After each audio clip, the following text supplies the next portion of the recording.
तुम मांगोगे तो क्या मांगोगे, तुम मांगोगे तो क्या मांगोगे, जब दे दिया ये जग सारा। तुम मांगोगे तो क्या मांगोगे, जब दे दिया ये जग सारा, जब दे दिया ये जग सारा। परम पूज्य सद्गुरुदेव जी के चरणों में बारंबार नमन, कोटिम्बार नमन। आज की इस अद्भुत, क्योंकि ये स्थान देवभूमि है, चारों तरफ आप देख रहे हैं ये जो पर्वत हैं, बहुत सुंदर दृश्य यहाँ का है। तो इन पर्वतों में कहीं बीहड़ों में ऋषि मुनि संत महात्मा महापुरुष साधना कर रहे हैं, तपस्या कर रहे हैं। एक अद्भुत स्थान, क्योंकि हिमाचल की जो पावन भूमि है और जो कुल्लू का विशेष रूप से ये स्थान है, इसे देवभूमि कहा जाता है, देव स्थान कहा जाता है। कुल्लू का दशहरा पूरे विश्व में सब जानते हैं इसके बारे में। और आज जिस तरह से यहां दृश्य है, कुल्लू का दशहरा फिर से साकार हुआ है आज के इस महादृश्य में। परम पूज्य सद्गुरुदेव जी की तपस्या, उनकी साधना का ये महा आशीर्वाद है, ये महावरदान है कि जो ऋषि मुनि संत महात्मा घनघोर तपस्या करके प्रभु की महाकृपा प्राप्त करते आ रहे हैं, वो हमें सहज ही सद्गुरु की कृपा से, सद्गुरु के आशीर्वाद से हमें मिल रही है। कैसी अद्भुत महाआश्चर्य की महाघटना है ये। और अब जो यहाँ महापुरुष हैं, मैं उनको भी आमंत्रित करना चाहूँगा। कुल्लू के इस पावन देवस्थान के तहसीलदार साहब परमादरणीय लालचंद शास्त्री जी के चरणों में प्रार्थना करूँगा, आप इस पावन स्थान की ओर से परम पूज्य सद्गुरुदेव जी को माल्यार्पण करेंगे। पावन मंदिर, पावन स्थान प्रभु का, राधा कृष्ण मंदिर भुंतर के परमादरणीय श्री राम शरण नंद जी पधारेंगे।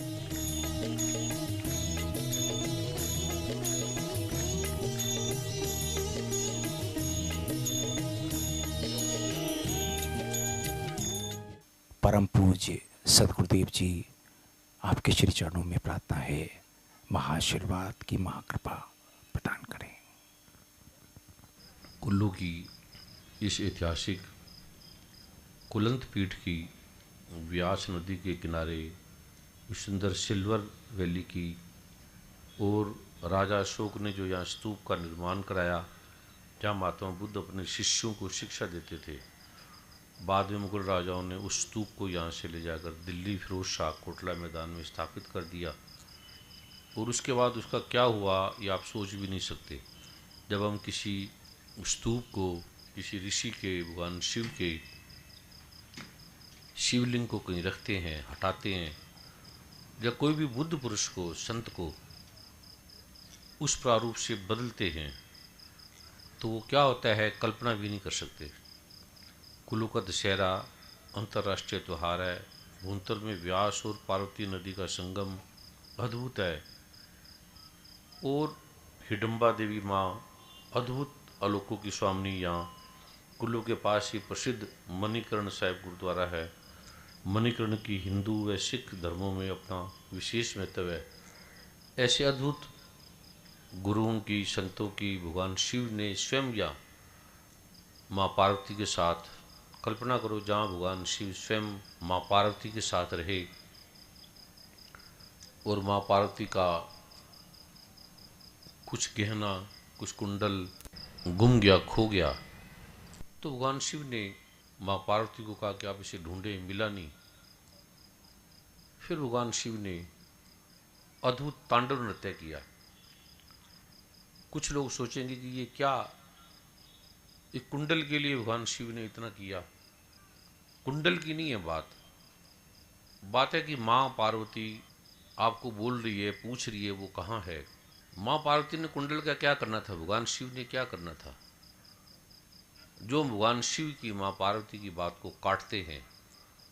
कुंडल तो भगवान लाखों बना सकते हैं, करोड़ों बना सकते हैं। जो चंद्रमा सूरज तारों को बनाने वाला है, हवा को बनाने वाला है, सारे हीरे जवाहरातों को पैदा करने वाला है, उसको वो क्या करेगा कुंडल का? वो क्या करेंगे माँ पार्वती? जब गुरु की कोई बात को काटता है तो भगवान शिव तांडव नृत्य से अर्थ है उसका विस्फोट कर देते हैं।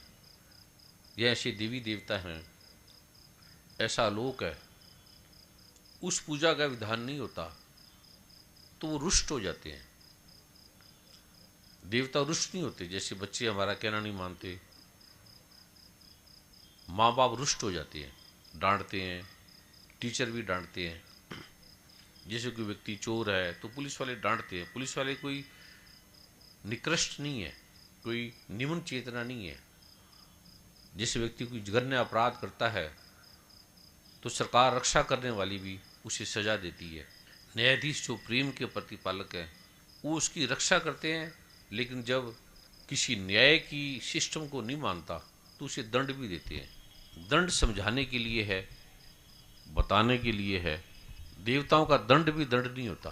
तो ये जो प्रारूप प्रभु की कृपा का अद्भुत ये धरती है, ये नहीं कि भगवान शिव थे अभी भी वैसे ही हैं, जैसे पहले थे वैसे ही हैं, इसमें किंचित भी फर्क नहीं है। बाद में भी रहेंगे। पृथ्वी बनने से पहले भी थे, पृथ्वी तो अब बनी है कई करोड़ वर्ष पहले। भगवान शिव, माँ देवी, ये जब सृष्टि बनी भी नहीं थी, पंचभूत बने भी नहीं थे, तब की है। वैज्ञानिकों ने ग्रेविटेशन के सिद्धांत को देखा कि जो ग्रेविटेशन है वो, हम ये जो खड़े हैं ये ग्रेविटेशन पे खड़े हैं। ग्रेविटेशन खो जाए तो हम सारे उड़ जाएंगे। ये ग्रेविटेशन को बनाने वाली माँ पार्वती है, माँ दुर्गा है, भगवान शिव है। ग्रेविटेशन तक वैज्ञानिक पहुंच गए, ग्रेविटेशन के पार नहीं पहुंचे। विज्ञान यहाँ तक रुक गया कि ग्रेविटेशन अगर समाप्त हो जाए, मिट जाए, तो पृथ्वी भी उड़ जाएगी। ग्रेविटेशन तो बहुत दूर की बात है, वायु चली जाए तो हम मिट जाएंगे 5 मिनट में। सूर्य चला जाए, इस 5 तत्वों में कुछ भी चला जाए, अग्नि चली जाए, हमारे शरीर में 98.4 डिग्री टेम्परेचर है, ये मिट जाए, हम मर जाएंगे। हमारा टेम्परेचर अगर 90 डिग्री हो जाए या 110 डिग्री हो जाए, सिर्फ 10 डिग्री का ये व्यक्ति है। और भगवान के लिए अपना रेगुलेटर को चलाना, जैसे हम पंखे के रेगुलेटर चलाते हैं, 1 से कई नंबर तक होते हैं, ऐसे भगवान ने अपना जो रेगुलेटर है वो थोड़ा सा तेज या कम कर दे, 10 डिग्री का ही फर्क कर दे, या इतनी बर्फ कर दे, या कुछ भी कर दे, जल का जो थोड़ा सा तेज कर दे रफ्तार को, तो ये डूब जाएगा। नदी है, आप देखते सुंदर है, थोड़ा सा उफान आ जाए ये सारा बह जाएगा। ये भगवान शिव के होने से, माँ दुर्गा के, माँ देवी के, जो माँ पार्वती ही है, उसमें कोई अंतर नहीं है। उससे होने से सब हैं, चंद्रमा, सूरज, तारे, पृथ्वी, अग्नि, जल, ये देवी की शक्ति है। देवी के बिना, ई के बिना शिव भी शव है। शिव तो निराकार है, सर्वव्यापिक है, ऐसी कोई स्थान नहीं जहाँ नहीं है। और शिव ही देवी है, देवी ही शिव है, अर्धनारीश्वर है। ये जो इसके रहस्य को जानता है वो दुखों से पार हो जाता है, संकटों से पार हो जाता है। हमें जब भी थोड़ा कर्तापन आ जाता है, हमने ये कर दिया, हमने ऐसा कर दिया, हम विशेष सेवा कर रहे हैं, हम राष्ट्र की सेवा कर रहे हैं। राष्ट्र की सेवा क्या करेंगे? कोई वायु तो बना नहीं सकते, कोई प्राइम मिनिस्टर, कोई राष्ट्रपति वायु थोड़ी बना सकता है, पृथ्वी थोड़ी बना सकता है, अग्नि ताप थोड़ी बना सकता है। और ये अग्नि ताप, ग्रेविटेशन खत्म हो जाए तो राष्ट्रपति, प्राइम मिनिस्टर, मुख्यमंत्री सारे विलीन हो जाएंगे, हम सब विलीन हो जाएंगे, धरती भी विलीन हो जाएगी, हमारा नामो निशान मिट जाएगा, खो जाएगा। इतना बनाने के बाद भी भगवान शिव, माँ पार्वती, मैं करता हूँ, ये मैंने किया, ये भाव नहीं आता। हम थोड़ा सा भी कुछ कर दे, थोड़ा सा भी कुछ कर दे तो मैंने ये कर दिया। हनुमान में इतना ही फर्क है, इतना करने के बाद उनके मन में भाव ही नहीं आया कि मैंने ऐसा किया, क्योंकि वो शिव के शिवांश हैं। उन्हें पता है ये नारायण है और नारायण को पता है ये शिव है, इनमें कोई भेद नहीं है। इनमें जो भेद मानता है, जो शिव नारायण ब्रह्मा में भेद मानता है, वो अल्पज्ञ है, वो इस ज्ञान के तत्व को नहीं जाना उसने। ये तीनों एक है। आप आरती भी गाएंगे भगवान शिव की तो ब्रह्मा विष्णु सदाशिव ये तीनों एक, ये तीन एक हैं। जैसे हमारा नीचे का हिस्सा, नाभि से नीचे का हिस्सा, और नाभि के गर्दन का हिस्सा, और गर्दन के ऊपर का हिस्सा, ये तीन थोड़ी हैं। एक के हटते ही हम विलीन हो जाएंगे। ब्रह्मा के हटते ही, शिव के हटते ही, नारायण के हटते ही ये खो जाएगा सारा जगत। तो प्रभु की कृपा से आप जो सब यहाँ उस रहस्य को, लोक को, जिससे में दुख आते हैं, पीड़ा आती है, और दुख पीड़ा भी जो भगवान शिव की नगरी है, जहाँ माँ पार्वती रही, जिसकी इतनी आभा, वहाँ अहंग दम्भ, मैं मुख्यमंत्री, मैं एमएलए, मैं फलां, मैं सत्संग करने वाला, मैं मंदिर बनाने वाला, मैं संत, मैं साधु, मेरा आश्रम, मैं महान, मैंने देश के लिए ये किया, ये भगवान शिव को प्रिय नहीं है। इसीलिए यहाँ की धरती जहाँ शिव रहते हैं, आज आपको उस मंत्र का आलोक दूंगा जिसमें आप साक्षात भगवान शिव को अनुभव कर सकते हैं। साक्षात दुखों का समाधान हो जाएगा। भगवान शिव यहाँ क्यों रहे? धरती उत्तम है, उत्तम नहीं महा अति उत्तम है, और यहाँ हम दुखी, या हम प्रॉब्लम में, या हम पीड़ा में। रावण पास रहने के बाद भी सबसे बड़ा भगत का अहंकार हो गया, जैसे बड़ा अमीर का अहंकार हो जाता है, और कोई भी पद का अहंकार हो जाता है, ऐसे भगत का भी, संत का भी अहंकार हो जाता है। अभी मैं जहाँ रुका हुआ था तो वहाँ कोई आवाज़ आ रही थी कथा की। पहली बात तो ये जो मैं बोल रहा हूँ ये कोई कथा नहीं है, प्रवचन नहीं है। ये जो मैं दे रहा हूँ ये आपके जीवन को बदले, आपकी प्रॉब्लम ठीक हो जाए, आपकी समस्या ठीक हो जाए, और वो भी शास्त्रोक्त मार्ग से, कोई व्यक्तिगत नहीं है, किसी का नहीं है। ये भगवान शिव का है, माँ पार्वती का है, भगवान विष्णु का है, भगवान ब्रह्मा का है, भगवान नारायण का है, भगवान गणपति का है। ये आप करेंगे तो आपकी सारी समस्या दूर हो जाएगी। ऐसा भगवान ने निश्चित फल लभेत, भगवान ने कहा ये निश्चित लाभ होगा। अब भगवान निश्चित कह रहे हैं तो कौन उसे झुठलाएगा? जब भगवान शिव कह रहे हैं निश्चित लाभ होगा, ये निश्चित इससे लाभ होता है। ये भगवान शिव ने कहा है, भगवान गणपति ने कहा है, माँ पार्वती ने कहा है। और यहाँ हम आके कर क्या रहे हैं? इस अद्भुत स्थान पे कर क्या रहे हैं? सब पीड़ा में है, रोग भी है, कष्टों में है, बाधाओं में है। क्यों है? इसका कारण क्या है? ये जो मैं पाठ आपको दूंगा ये आपको इसका कारण देगा, कारण नहीं, प्रवचन नहीं देगा, इसका समाधान देगा। आप उस दुख से मुक्त हो जाएंगे, पार हो जाएंगे। अब कहते हैं सभी काम क्रोध लोभ मोह अहंकार है, या ऐसा करना चाहिए, वैसा नहीं करना चाहिए। इसमें कोई प्रॉब्लम नहीं है, प्रवचन देने में कुछ प्रॉब्लम नहीं है। अब अंधेरा है, अंधेरा नहीं होना चाहिए, पर बल्लभ तो जगह अंधेरा समाप्त हो जाता है। नानक मन प्रकाश, मन में प्रकाश आता है तो प्रकाश के आते ही अंधकार विलीन हो जाता है। ये जो मैं दे रहा हूँ आपको ये अद्भुत है, सरल है, और शास्त्रोक्त है, और सिंपल है। मैं कोई शास्त्रों का ज्ञाता नहीं हूँ, मैं कोई ब्राह्मण श्रेष्ठ ऐसा नहीं हूँ। मेरी वाणी से आपको पता लगेगा मैं साधारण सा आदमी हूँ। जैसे किसी ने कुल्लू देखा है तो वो कुल्लू की गाइड उसको नहीं पढ़ने की जरूरत है, वो उसने देखा है, साधारण सा घूमता है। लेकिन कोई कुल्लू देखे ना और गाइड पढ़ के ही बोलता रहे यहाँ ये नदी है, या हिडम्बा नदी है, यहाँ भगवान शिव है, ये बोलता रहेगा, तो उससे कुल्लू का बोध नहीं होगा। कुल्लू के बोध के लिए उसको कुल्लू में आना पड़ेगा, फिर रहेगा तो वो सहज हो जाएगा, फिर उसको गाइड की जरूरत नहीं है। और मैं जो बोल रहा हूँ वो मेरे प्रवचन नहीं है, मैंने देखा है भगवान शिव को, माँ पार्वती को, माँ दुर्गा को, भगवान ब्रह्मा को, भगवान विष्णु को, भगवान नारायण को मैंने जाना है, मैंने देखा है, और उसके प्रारूप से आपको बोल रहा हूँ मैं, ताकि आप बदलें, आपकी ज़िंदगी बदले, हमारे सबके जीवन में सुख आ जाए। और इतनी महान धरती के बाद भी अहंकार का प्रारूप अच्छा भी है, लेकिन अच्छा भी एक गुण है, 3 गुण है, तामसिक, सात्विक, रासिक। रासिक भी गुण है, तामसिक तो गुण है ही, तामसिक को अवगुण भी मानते हैं, रासिक को गुण भी मानते हैं। सात्विक गुण है, सात्विकता का बोध भी अहम है, अहंकार है। इसलिए भगवान ने कहा अर्जुन मैं त्रिगुणातीत हूँ, 3 गुणों से पार हूँ। भगवान त्रिगुणातीत है, वो गुणों में नहीं बनते, वो किसी का अधीन गुलाम नहीं है। माँ प्रम्बा, माँ देवी किसी के अधीन नहीं है, वो मुक्त है, ब्रह्म स्वरूपणी है। वेद में आप पढ़ेंगे देवतर शीर्ष में, तो सभी देवता देवी के पास गए, उन्होंने कहा तुम कौन हो?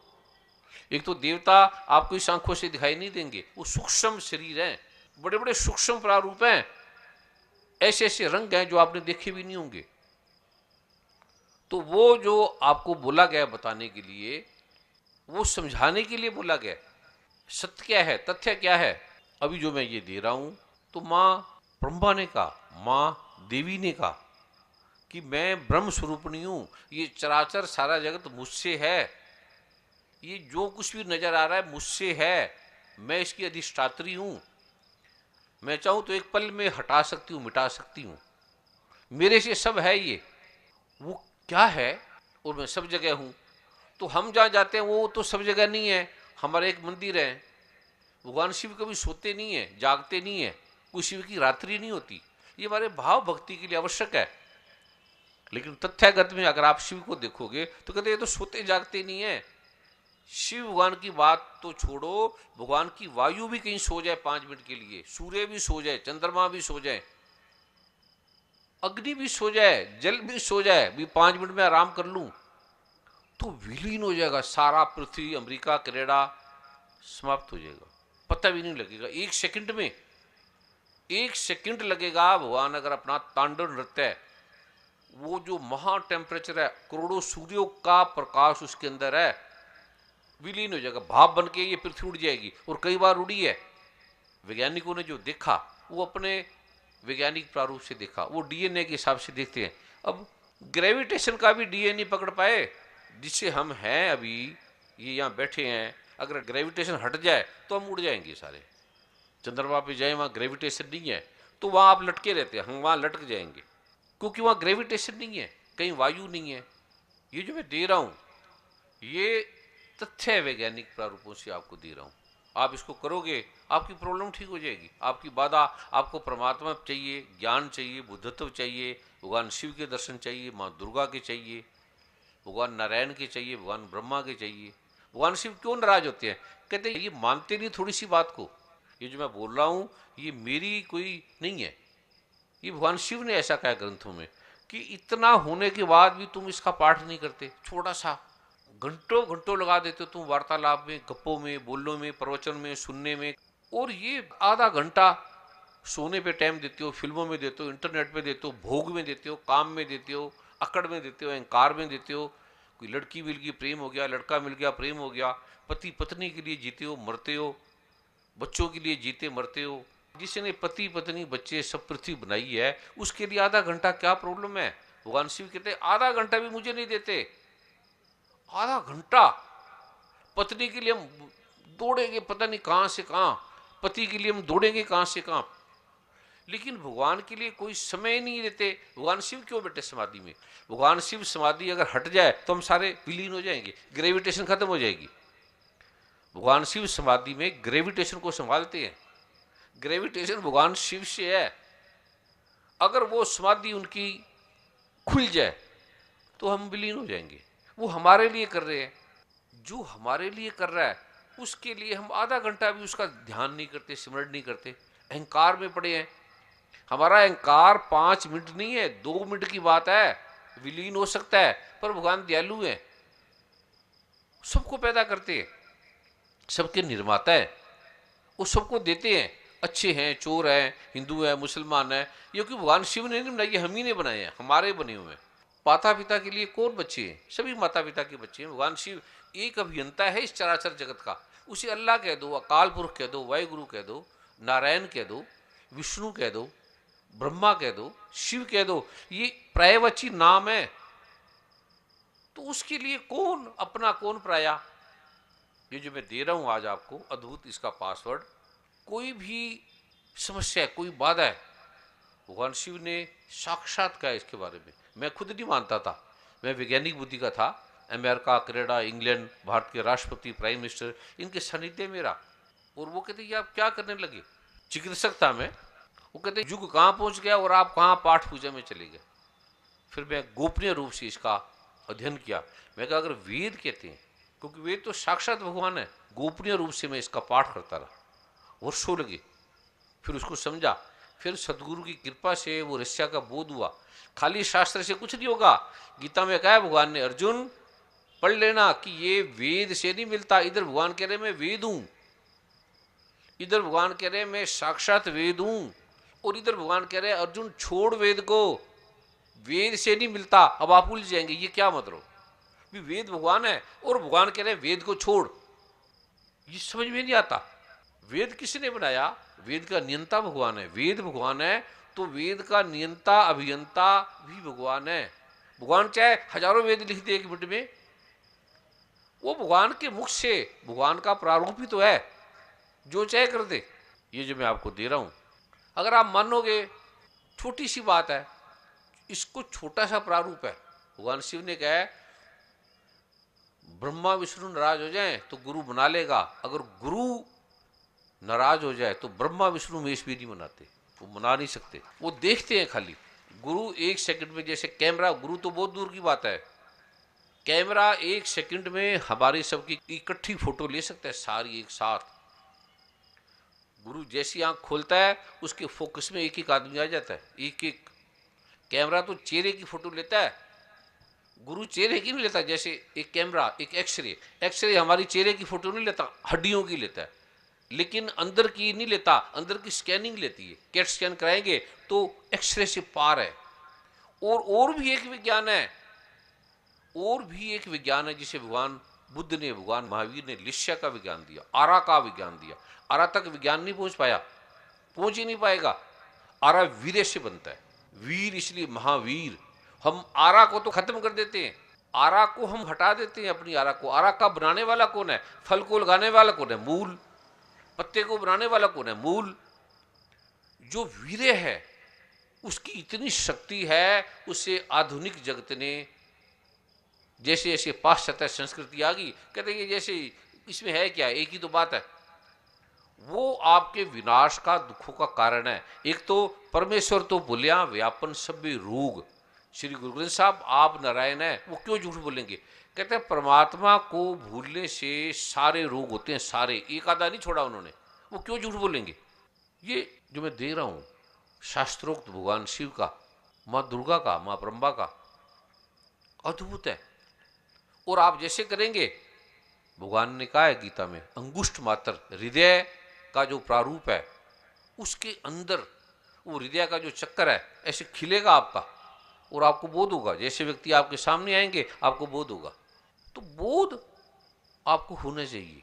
डॉक्टर एक आपको दवाई दे रहा है तो डॉक्टर कहता है ये शुगर है तुम्हें, थोड़ी चीनी ना खा, थोड़ी ये दवाई सुबह शाम ले ले। अब वो खाता ही नहीं, डॉक्टर के पास फिर आ जाएगा कि मेरा शुगर बढ़ गया। अब शुगर बढ़ गया, तूने पथ्य नहीं किया, डॉक्टर की बात नहीं मानी, तो भगवान शिव फिर करते हैं बार बार। अब भगवान नारायण ने दुनिया पैदा की और उसी नारायण ने उसको मिटाने के लिए आ गया, द्वारका को उड़ा दिया समुद्र के अंदर। क्यों उड़ाया, क्यों मिटा दिया? भगवान शिव क्यों तांडव नृत्य करते हैं? हमें बोध देने के लिए कि तुम इतनी सी बात नहीं मानते, अकड़ रहे हो। किस बात पे अकड़ रहे हो? है क्या हमारे पास? क्या है? क्या हम सूरज का मुकाबला कर लेंगे, चंद्रमा तारों का मुकाबला कर लेंगे? एक तारा भी टूट जाए, करोड़ों करोड़ों प्रकाश वर्ष दूरी, नहीं दूरी प्रकाश वर्ष की इतनी है कि प्रकाश 1,86,000 मील 1 सेकंड में चलता है, इतनी रफ्तार है। और उसको भी करोड़ों वर्ष लगते हैं कहीं ना कहीं जाने में।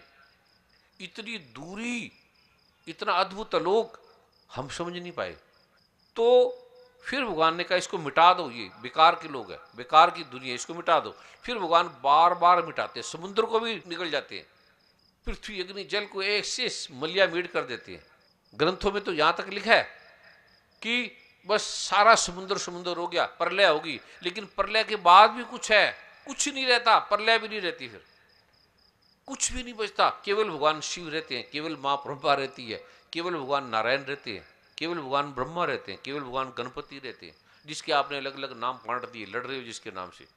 केवल एक अल्लाह रहता है, केवल एक ओंकार रहता है, उसको कोई भी नाम दे दो, और लाइट का कोई नाम दे दो, प्रकाश दे दो, रोशनी दे दो, सूर्य के कोई नाम दे दो, सन दे दो, भास्कर दे दो, रवि दे दो, कुछ भी नाम दे दो, जब एक परमात्मा है, एक अल्लाह, एक गॉड एक है, ये तो सब जानते हैं एक है, लेकिन एक को मानते हैं, जानते नहीं है। जब आप एक को जान जाएंगे तो आपका ये एक बोलना भी मिट जाएगा। बार बार थोड़ी बोलते हैं ये सूरज हमें लाइट देता है, सूरज पर विश्वास करो। जिसको पता है सूरज लाइट देता है वो बोलता ही नहीं है सूरज लाइट देता है।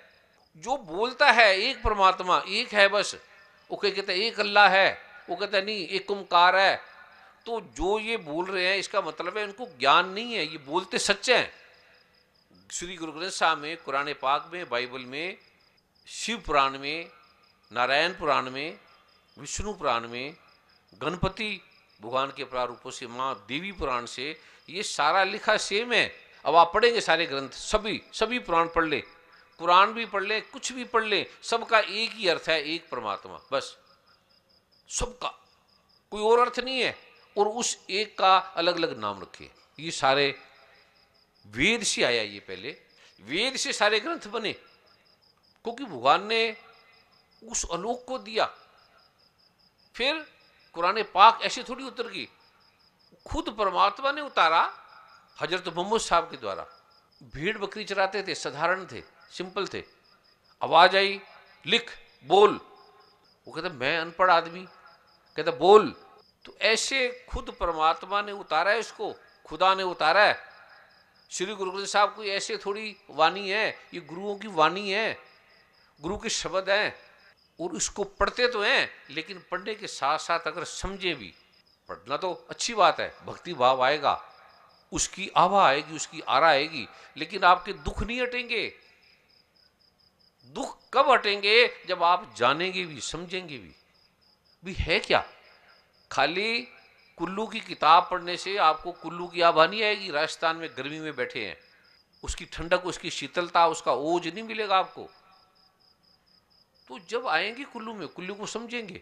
कुल्लू राजस्थान तो दूर है, लेकिन परमात्मा शिव ब्रह्मा दूर नहीं है, पास से भी पास है। ये जो मैं आज आपको दे रहा हूं सरलता के लिए, आपके कल्याण के लिए, और शास्त्रोक्त है, किसी व्यक्ति का नहीं है, कोई मेरा नहीं है, मैं कोई गुरु नहीं हूं, मैं साधारण व्यक्ति हूं। मैंने इतना है कि मैंने जाना है, मैंने देखा है परमात्मा को बस, और वो आपको बताऊंगा। ये ग्रंथ सत्य हैं, वेद सत्य हैं, श्री गुरु ग्रंथ साहब सत्य हैं, और इसके निष्कीलन मंत्र चाहिए। निष्कीलन के बिना ये काम नहीं करते। भगवान शिव ने कहा, आप कीलक पढ़ेंगे दुर्गा सप्तशती का, कि बिना निष्कीलन परिहार किए जो इसका पाठ करता है उसका नाश हो जाता है। तांडव नृत्य क्यों करते हैं भगवान? किसी लिए करते हैं? इलेक्ट्रिसिटी लाइट दे रही है, तार को छू लो बेकार में बिना स्विच के तो मार देगी हमें। माँ ब्रह्मा सारी इलेक्ट्रिसिटी लाइट को बनाने वाली है। जब लाइट में इतना करंट है तो माँ ब्रह्मा में कितना करंट होगा, माँ देवी में कितना करंट होगा, जो सूरज चंद्रमा को बनाने वाली है। कुछ उनको करने की जरूरत नहीं, बस एक रेगुलेटर तेज कर दिया, 100 डिग्री टेम्परेचर, बस हल्का सा 100 डिग्री में भाप बन जाता है, जल भी भाप बन जाता है। जब रावण को अहंकार हो गया कि मैं ये कैलाश पर्वत को उठा लूंगा, कैलाश पर्वत को अकड़ गया, ध्यान तपस्या करता था, बड़ी साधना करता था, तो कहते मेरे समान कौन, मैं शिव का भगत, शिव मुझसे बड़ा प्रेम करते हैं। रावण जैसा ब्रह्म ज्ञानी तत्ववेता अभी तक पृथ्वी पे नहीं हुआ। शास्त्रों का, वेदों का, ऐसे ऐसे उन्होंने स्तोत्र लिखे, तांडव अद्भुत। तो उसने कहा मेरे समान कौन है, एक प्रेमी प्रेम का पति पत्नी जो कभी खुश होते ही नहीं, हुए ही नहीं, आज तक हो गए ही नहीं, लगे रहो सारी जिंदगी, धन से कोई तृप्त हुआ ही नहीं, संबंधों से कोई सुख मिला ही नहीं। भगवान बुद्ध ने कहा है, भगवान बुद्ध आप नारायण के अवतार है, साधारण थोड़ी है। ये जो मैं आलोक दे रहा हूं ये आपको परितृप्त करेगा, सुख देगा। आप परितृप्त हैं, आपकी पत्नी बच्चे सुख होंगे, पत्नी बच्चे सुखी हो जाएंगे, ये कल्पना हटा दो। पति भी खुश नहीं होता, कुछ भी दे दे पत्नी, अपनी जान लगा दे, तब भी पति खुश नहीं होगा। पति भी अपनी जान लगा दे तब भी पत्नी खुश नहीं होगी। पिता अपनी जान लगा दे तभी पुत्र खुश नहीं होगा, पुत्र अपनी जान लगा दे तभी पिता खुश नहीं होगा। ये ला है, क्योंकि खुश केवल परमात्मा के चरणों में, गुरु के चरणों में, प्रभु की कृपा से मिलता है, और कहीं नहीं मिलता, और कोई चारा नहीं है, कोई इलाज नहीं है। तो ये आलोक है, सरलता से मैं आपको दे रहा हूँ, सिंपलता से दे रहा हूँ इसका पासवर्ड। तो भगवान शिव के निष्कीलन मंत्र क्या है किसी को नहीं पता। लाइट जला रहे हैं, स्विच का नहीं पता। ग्रंथ हैं, ग्रंथ पढ़ते हैं। ग्रंथ के देवी पुराण में दुर्गा सप्तशती में लिखा है कि जो निष्कीलन परिहार शापोद्वार नहीं करता उसको लाभ नहीं होता। और भगवान शिव ने तो ऐसी बात बोल दी उसका नाश हो जाता है। कभी गीता प्रेस की आप पढ़ेंगे तो उसमें उसने लिखा है नीचे, कहते नहीं नहीं देवी की कोई पूजा करें उससे नाश नहीं होता। जब भगवान शिव कह रहे हैं नाश हो जाता है, जब भगवान शिव ने कह दिया नाश हो जाता है, जब बिजली को हाथ लगाओगे तो नाश हो जाता है। सेवा से भी आप ठीक हो जाएंगे अगर आपकी सेवा में विनम्रता है तो आपको गुरु की ऊर्जा मिलती रहेगी। ये भगवान कृष्ण गीता में कह रहे हैं, अगर तुम निष्काम भाव से संत के पास ऋषि के पास तत्विधि प्राणिपातेन परिप्रश्नेन सेव्या उपदेश क्षंति ते ज्ञानम ज्ञानी तदर्शिना, अगर दंडवत प्रणाम करके विनम्रता से अकड़ के रहित हो जाएगा तो वो तुझे एक पल में आंख के इशारे से हाथ के इशारे से तेरे दुखों का अंत कर देंगे, खाली देखने मात्र से, क्योंकि उस दृष्टि में भगवान नारायण आता है। ये जो मैं लोग दे रहा हूं ये प्रकाश देगा, स्वयं बदल जाएगी। प्रवचन से नहीं बदला, प्रवचन से बदलता तो गीता से बदल जाते, रामायण से बदल जाते, श्री गुरु ग्रंथ साहब से बदल जाते, कुरान पाक से बदल जाते। क्यों लड़ रहे हैं? ये लड़ वो रहे हैं जो गीता कुरान पाक वेद शास्त्र को मानने वाले लड़ रहे हैं। नास्तिक आदमी नहीं लड़ते, आप हैरान हो जाएंगे जानकर। नास्तिक आदमी लड़ता ही नहीं है, वो कहेगा मैंने क्या करना। ये हिंदू मुस्लिम सिख ईसाई लड़ रहे हैं। कभी आप देख लो किसी हिस्ट्री में नास्तिक नहीं लड़ता। जो मैं कल दूंगा आप सोच ही नहीं पाएंगे, समझ भी नहीं पाएंगे। इतनी शक्ति, इतनी विनम्रता, इतनी अद्भुत शक्ति। चाहे आप कोई भी हैं, आप मंत्री हैं, सीएम हैं, राष्ट्रपति हैं, प्राइम मिनिस्टर हैं, पुलिस के हैं, जो कुछ भी हैं आप, उसका होने का दम्भ मारता है और वो दम से पार हो जाएंगे। ये रोग 5 विकार है, रोग हैं काम क्रोध लोभ मोह अहंकार, भगवान ने गीता में कहा है। और ये 5 से ही हम चल रहे हैं। विकार इसलिए कहा है कि हम इसको समझ नहीं पाते, कार इसलिए विकार है कि हम इसको ड्राइविंग नहीं करना जानते, इसलिए विकार है। बिजली इसलिए है कि ये विकार है। हिमाचल प्रदेश में बहुत से लोग मंदिर में देवी देवताओं की पूजा करते हैं। एक उन मंदिरों के पुजारी भाई बहनों को निर्देश देते हैं कि देवता ने आपको ये करने को कहा है। इस तरह से बहुत से लोग उन तथाकथित पुजारियों की, गुरुओं की बात मानते हैं कि साक्षात देवता यह हुक्म करते हैं। अगर नहीं मानोगे तो देवता रुष्ट हो जाएंगे, उनका नुकसान कर सकते हैं। पूजा पाठ से व्यक्ति भय मुक्त होना चाहिए। यहाँ हिमाचल में पूजा के नाम से भयभीत, कृपया मार्गदर्शन करें। ये जो मैं आपको पाठ दे रहा हूँ भगवान शिव का, भगवान शनिदेव का, कोई भी आपको भयभीत नहीं कर सकता। जब मैं सीखता था तो कुछ मुझे कहते थे कि आप ये करो वरना ये हो जाएगा। तो मैं कहा क्या हो जाएगा गुरुजी? कहता आप कबूतर बन के उड़ा दूंगा। तो मैं कहा उड़ा देना कबूतर बना के, इतने उड़ रहे हैं कि मैं भी उड़ जाऊंगा। कुछ ग्रह दोष की जरूरत नहीं है, कुछ भी ग्रह दोष की बात है। आप ब्राह्मणों को दिखा देना कुंडली सत्य है, कुंडली कोई झूठ नहीं है, एकदम विज्ञान है, ज्योतिष विज्ञान है और वो बदल देता है। ये भगवान शिव ने कहा है, भगवान ब्रह्मा ने कहा है, भगवान नारायण ने कहा है, भगवान शनि ने कहा है, भगवान गणपति ने कहा है।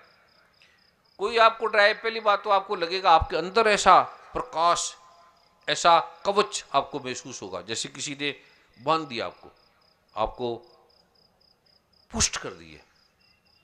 उसमें आपको डरने की जरूरत नहीं है। ये जो मैं मंत्र कल दूंगा, कोई ऐसा आपको डराए ये हो जाएगा वो हो जाएगा, आप 9 बार मन में बोले ना छोटा सा, तो वो डराने वाला डर जाएगा, जो डराएगा वो डर जाएगा।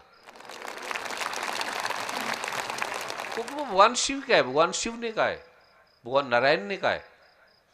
देवी देवता को रुष्ट भी होंगे, ग्रह दोष भी होगा, बाधा भी होगी, तो वो सदा के लिए, और ब्राह्मण भी ठीक कहते होंगे क्योंकि आप वो पाठ तो करते नहीं।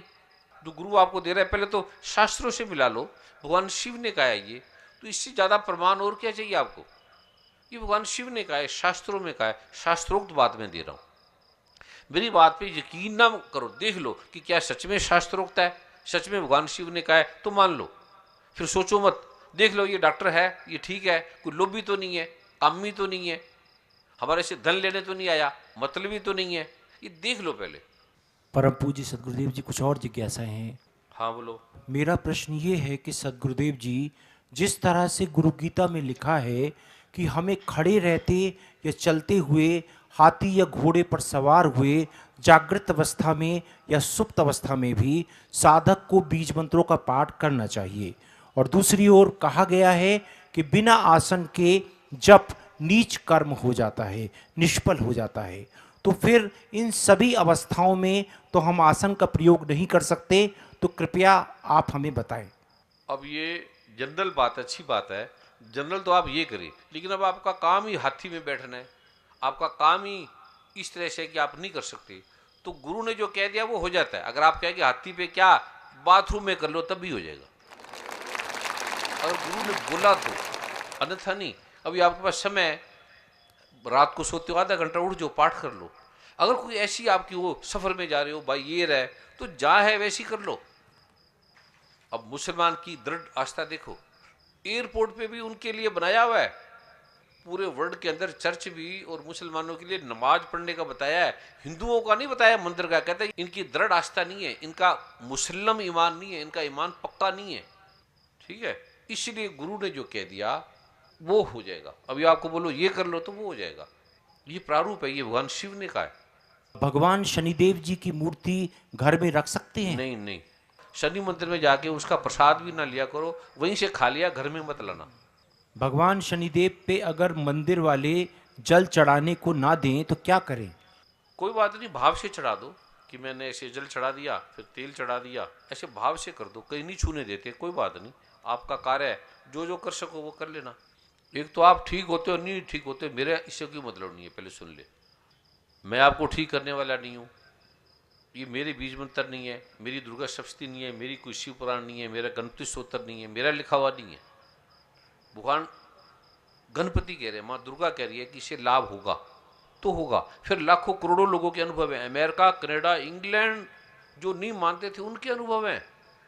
हर शरीर के अंदर एक आत्मा होती है, सभी कहते हैं, लेकिन अगर हर शरीर में एक आत्मा होती है तो उस शरीर में दूसरी बुरी आत्मा का प्रवेश क्यों संभव है? क्यों हमारा शरीर कई बार दूसरों के बस में हो जाता है, फिर चाहे हम कई बार कितनी पूजा पाठ करें ठीक नहीं हो पाते हैं? ये महत्वपूर्ण प्रश्न है। पहली बात तो ये समझो कि आत्मा दो है ही नहीं, गीता में भगवान ने कहा है, आप पढ़ेंगे ना गीता में तो कहता है आत्मा ही एक है, भगवान ने कहा है, आत्मा दो नहीं है। ये सूक्ष्म शरीर होती है, हमारे कर्मों से, ग्रह दोषों की बाधा से आत्मा उतमा नहीं किसी के अंदर जाती, जा ही नहीं सकती। अब आत्मा ऐसे है, भगवान ने कहा है गीता में, ये आत्मा सर्वव्यापी है। जैसे समुंदर, कोई मछली के अंदर थोड़ी जाएगा, समुंदर है, मछली में नहीं जाएगा। जो कहता है ये आत्मा, इसका मतलब उसको ज्ञान नहीं है, उसको परमात्मा का ज्ञान नहीं है। और शील लाना, ये करना, वो उसमें 90% नाटक होता है, चीख रही है, चिल्ला रही है, उसके साइकोलॉजिकल प्रॉब्लम है। और दूसरा, ये जो आप करोगे, पाठ करोगे, जो भी आपकी प्रॉब्लम है सारी हट जाएगी, रहेगी नहीं, क्योंकि भगवान शिव आपके साथ होंगे, माँ दुर्गा आपके साथ होगी। गुरुजी, जब प्रभु हमारे साथ हैं तो हमें दुख क्यों है? क्या हमें पाठ करना नहीं आता? पाठ करते नहीं हो, बाकी काम करते रहते हो, घर में, परिवार में, पत्नी को, पति को, बच्चों को, बाकी करते रहते हो। बाकी जितना समय देते हो, स्कूल बच्चे जाते हैं, स्कूल को उठाकर भी आप फटाफट भेजोगे, कोई फ्लाइट पकड़नी है तो दौड़ कर करोगे, कहीं जाना है तो एकदम नियम से करोगे, लेकिन पाठ का नियम नहीं है। बोलो कर लिया कोई बात नहीं, कर लेंगे, अभी पाठ का क्या है, कोई बात नहीं, ठीक है जी। इसीलिए आप इसको कंपलसरी नहीं लेते, इसको ऑप्शनल लेते, ऐसे अनिवार्य नहीं है ये कोई ऐसी।